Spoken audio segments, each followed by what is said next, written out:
Ne fais pas confiance à une personne qui fait ces 5 choses. Le mieux est de s'éloigner de ce type de personne en silence. Je vais t'expliquer 5 comportements que certains êtres humains ont et qui vont essayer de profiter des autres, qui sont encore dans ce que nous appelons l'égoïsme et qui manipulent ou nuisent à d'autres êtres humains. C'est très important car à travers ces 5 comportements, tu vas identifier qu'il y a des personnes dont tu ne dois pas te fier et, évidemment, tu dois respecter. Clarifions ce point du titre de cette vidéo car nous n'allons pas parler de rentrer en conflit, nous n'allons pas parler de rentrer en discussion avec ce type de personnes car si nous faisons cela, que va-t-il se passer? Eh bien, nous allons finir par nous impliquer et notre fréquence de vibration va baisser dans ce conflit. Ainsi, il faut respecter. Qu'est-ce que cela veut dire? Nous devons accepter cette personne telle qu'elle est, car nous sommes tous dans notre propre expérience d'apprentissage à un niveau de conscience déterminé pour chaque personne. C'est unique et nous devons l'accepter. Tout va bien dans l'univers.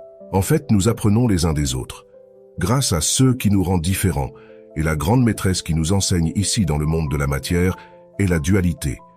Il existe le bien et le mal, le négatif et le positif. Il y a des personnes qui font le bien, et il y a des personnes qui font le mal, et nous apprenons absolument des 2 pôles dans ce cas de la dualité. Il est donc très important d'accepter chaque personne telle qu'elle est, mais évidemment, et c'est là que je veux clarifier, lorsque je te dis de ne pas respecter ce que je veux te dire, c'est que tu dois savoir poser des limites à toute personne qui essaie de te blesser ou de te nuire. Que tu saches dire non, que tu ne sois pas soumis ou soumise, que tu n'acceptes pas la manipulation d'un autre être humain, quel qu'il soit et d'où qu'il vienne. Famille, amis, partenaire sentimental. Cela ne fait absolument aucune différence. Cela est très important car nous parlons d'amour-propre. C'est le début de l'amour pour les autres. Si nous ne nous aimons pas nous-mêmes et permettons qu'un autre être humain nous nuise, nous manipule, nous nous rendons compte que c'est une personne négative pour nous et nous restons à ses côtés. Nous continuons à maintenir cette relation ou nous laissons cette personne nous nuire directement. Nous ne suivons pas ce chemin de faire le bien, d'être lumière dans ce monde. Ce concept de l'amour est très déformé. Évidemment, aimer, c'est s'accepter, se respecter et mettre des limites à cette personne qui veut nous nuire. Et si quelqu'un nous nuit directement, bien sûr, recourir aux outils, ressources que nous avons au niveau légal ou à tout niveau nécessaire, car cela aussi est lumière. C'est pourquoi je te disais de ne pas respecter, de ne pas accepter que quiconque essaie de nous nuire ou de nous manipuler. Je vais t'expliquer maintenant quels sont ces 5 comportements que les personnes qui essaient de profiter des autres ou qui sont dans l'égoïsme ont. Le premier, cette personne qui critique continuellement les autres personnes qui ne sont pas présentes. Si cela t'arrive, si tu connais ce type d'être humain qui est encore dans cette basse vibration, qui continue dans la critique, et qui en plus en profite pour critiquer toujours la personne qui n'est pas présente à ce moment de la conversation, dans ce groupe, quel qu'il soit, au niveau professionnel, familial ou amical, tu ne devrais pas avoir cette personne près de toi. Pourquoi? Parce que, comme tu le sais déjà, elle va te critiquer toi aussi lorsque tu ne seras pas là. Elle le fait avec tout le monde. Donc, si cela t'arrive, ne pense pas. Ne sois pas si naïf, si naïve, car je l'ai été à de nombreuses reprises, de croire qu'elle ne va pas te critiquer, qu'elle ne va pas te nuire comme elle nuit aux autres. Parce que c'est faux. Elle le fait avec absolument tout le monde. Et je suis convaincu que tu le sais. Alors, il ne faut pas s'impliquer avec ce type de personne, il ne faut pas entrer dans une discussion. Ce qu'il faut faire, c'est mettre de la distance car tu ne veux pas avoir un être humain comme ça près de toi. Il doit continuer à apprendre dans sa propre expérience. Mais si tu ne veux pas cela dans ta vie, c'est là que cette relation s'arrête. Le comportement suivant, cette personne qui veut plaire à tout le monde, qui veut être en bon terme avec tout le monde. C'est typique, par exemple, dans le domaine de la politique.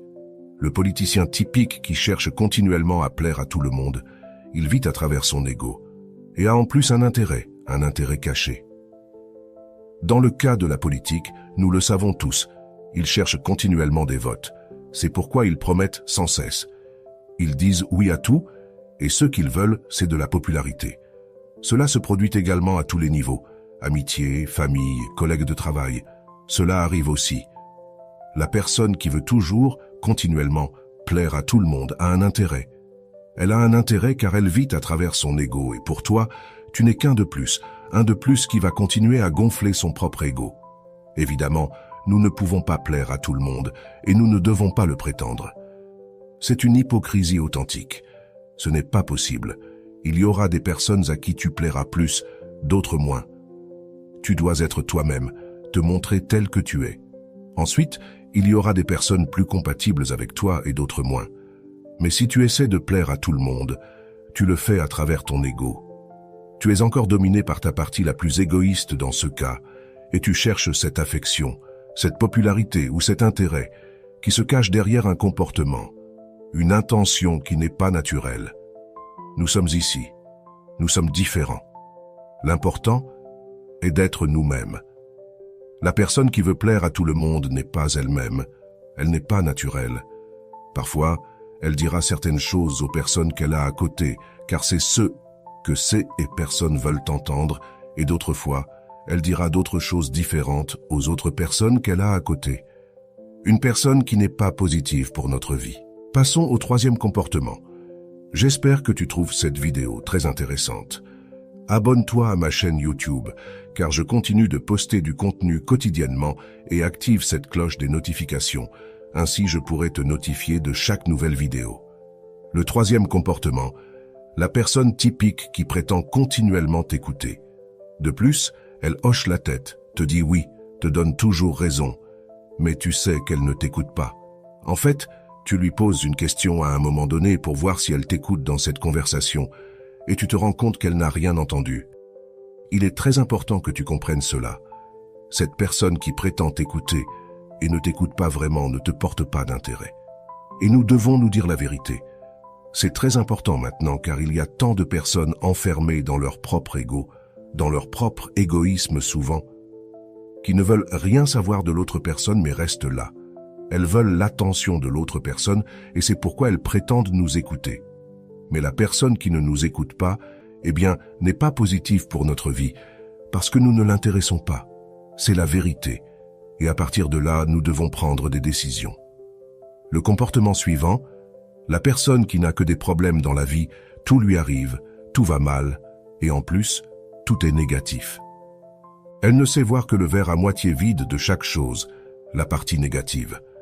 Tout a sa partie négative et positive dans la vie, mais bien sûr, nous voulons tous être entourés de ce type de personnes qui regardent la partie positive, qui cherchent la solution et ne restent pas dans le problème, qui essaient d'encourager une autre personne quand quelque chose va mal et n'aggravent pas sa blessure. Ainsi, c'est très important. Nous parlons de ce que nous appelons le victimisme.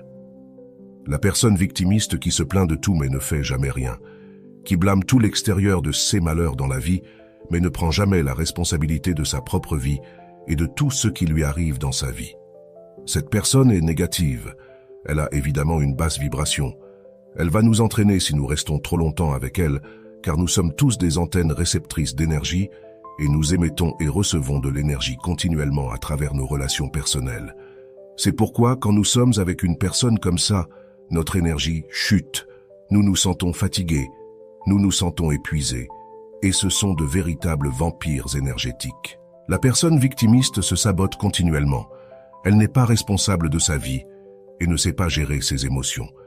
Et toute cette frustration intérieure qu'elle ressent, que va-t-elle faire? La projeter sur la personne qu'elle a à côté d'elle. C'est le type de personne toxique que nous connaissons tous et elle peut être dans n'importe quel domaine de notre vie. Famille, amis, collègues de travail, partenaire sentimental. Cela ne nous intéresse pas. Nous mettons de la distance. Nous ne nous impliquons pas avec ce type de personnes et à partir de là, nous choisissons avec qui nous voulons partager notre vie. Et le cinquième comportement, cette personne qui t'irrite facilement. Elle sait comment te mettre en colère. Elle sait comment t'amener à ce point parce qu'elle te connaît. Évidemment, ce type de personne est plus proche de ce qu'est le cercle familial ou le partenaire sentimental. Cette personne sait comment t'amener à l'inquiétude ou à la colère continuellement, et elle va te faire douter et essayer de te faire douter de toi-même, de ce que tu veux faire, parce qu'elle-même ne sait pas se contrôler. C'est ce qui leur vient à l'esprit. Comme elles ne savent pas se contrôler et se gérer intérieurement, elles vont essayer de contrôler les autres. Nous parlons à nouveau d'une personne super toxique qui va t'amener à une basse vibration. Donc, cela ne nous intéresse pas, évidemment. C'est un autre comportement que nous devons identifier pour nous méfier de cette personne et mettre de la distance. Voici donc les 5 comportements que je voulais partager avec toi. Abonne-toi à ma chaîne YouTube si tu as aimé, car je vais continuer à poster plus de contenu de valeur pour continuer à t'aider. Et si tu veux me soutenir financièrement, utilise le bouton « Merci pour le faire ». Merci à ceux qui le feront. Et rappelle-toi, il ne s'agit pas de sauver le monde, il s'agit de te sauver toi et tu sauveras le monde. Mon âme salue ton âme. À bientôt.